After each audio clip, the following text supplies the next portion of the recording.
hand.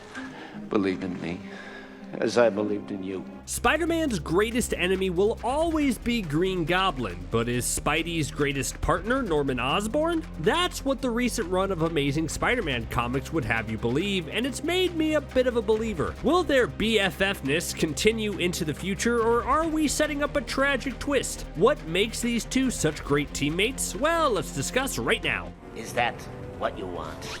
Now, this whole situation is a bit of a strange one. Norman Osborn is usually seen as one of the best big bads in Marvel Comics, but now he's good Norman. The Goblin is, for now, gone, and we're left with a man on a quest for redemption. However, that's easier said than done for Norman Osborn. It's Norman Osborn! You know, the dude who has a tendency to throw beloved individuals off bridges. How's he gonna be good? Well, current comic writers are trying their hardest to make us believe it, and you know, it's working. Peter and Norman have settled into a fun partnership that not only makes for an epic team-up, but also a kind of sweet familial bond. It worked.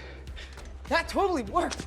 Norman is recently feeling guilty over the death of Miss Marvel, along with all his other past sins, but Peter is adamant to show that everything was out of Norman's hands. It was all that pesky goblin. Really, Peter thinks it's been a bout of bad luck, and being the expert in bad luck himself, has come around to embracing Norman and believing in him. He hates seeing Norman wallow in shame and guilt and wants to help him out, especially since Norman has made it clear that he wants to be a hero like Peter.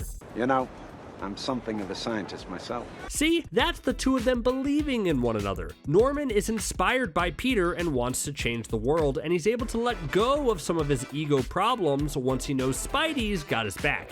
But how did the two actually work together? Well, they certainly create a dynamic duo. They fought villains like Green Goblin and Doc Ock, and while they don't necessarily win as easily as they would probably like, they do make quite a pair. Their bond is obviously strong, and they've come to rely on one another in battle, each knowing that the other has got their back when they're in a pinch. I love a moment in Amazing Spider-Man number 28 where Peter is trying to say something after being bashed around by Doc Ock, but the word isn't clear, but then you see he's trying to say Norman, and Gold Goblin comes to save the day. Sure, we'll ignore the part where Gold Goblin's suit is immediately sabotaged by Doc Ock because the sentiment is nice. Over this arc, we've seen Peter move from hesitant to full believer in terms of Norman's redemption, and now Peter has put his full faith and trust in a man that is clearly a father figure for Peter. I just like it when Spider-Man has someone good in his life. Yes, we've bounced around over the years, from sad, alone Peter to family man Peter, and both have merits, but after all his heartbreak, I just like to see Peter happy, don't you? So I think Norman fills a certain role for Peter, but what else does Norman get out of this partnership? Well, in reality, Spider-Man is the key to restraining the Green Goblin. In this new status quo, everyone has to be worried about Norman's psyche. One major slip-up and the Green Goblin will come out to play, and now we see Norman feeling immense sadness over the demise of Miss Marvel. Sure, he's got a lot to fight for now, especially because of things like being there for his grandson Normie, but we are still in dangerous territory. But Peter being there is able to remind Norman which way is north. Peter's like a walking, talking, moral and ethical compass, and that's what is always pushing Norman to do the right thing. So even though we all may not be on board with this team up, we can all still hope that both men come out on top.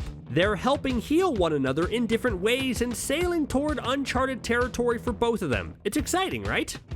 Long term, do you think this is feasible? I mean, obviously at some point, Green Goblin will come back. That's just how comics work. We will have this new status quo for a bit before the next big shakeup. But how long can this go on? I know that we're all rooted in thinking that Norman Osborn is the epitome of evil, even if in recent years they've changed things where we know Norman is a pretty solid dude and it's the Goblin persona that's the bad one. But this nice guy Norman has great story potential. Sure, I may not dig the Green Goblin costume, but hey, can't win them all. But yeah, as interesting as this arc is, we know that it's temporary. I'm just curious on what the final cap on this will end up being. Norman is on the path to Atonement, and the question becomes whether someone like Norman, who has done tremendously bad things, can be truly forgiven for his sins, or if he'll backslide and betray Peter before that happens. I mean, clearly Norman is a man reborn, and as he searches for his absolution, the question becomes if he'll find it in time. This story arc would be great if Norman can truly be redeemed while recognizing his his harmful past, even more so than he's already done. But also, a cruel twist of fate might have the Goblin win out once and for all. And hey, I wonder if this team sticks around for the foreseeable future. Do you think that will bleed over to live action? Will we ever have a Spider-Man movie where Norman Osborn is actually a good guy for all of it and not just a villain? I mean, goblins have been the villain for like at least 4 live action Spideys. Maybe we could get one where Norman isn't what we expect? Something to think about.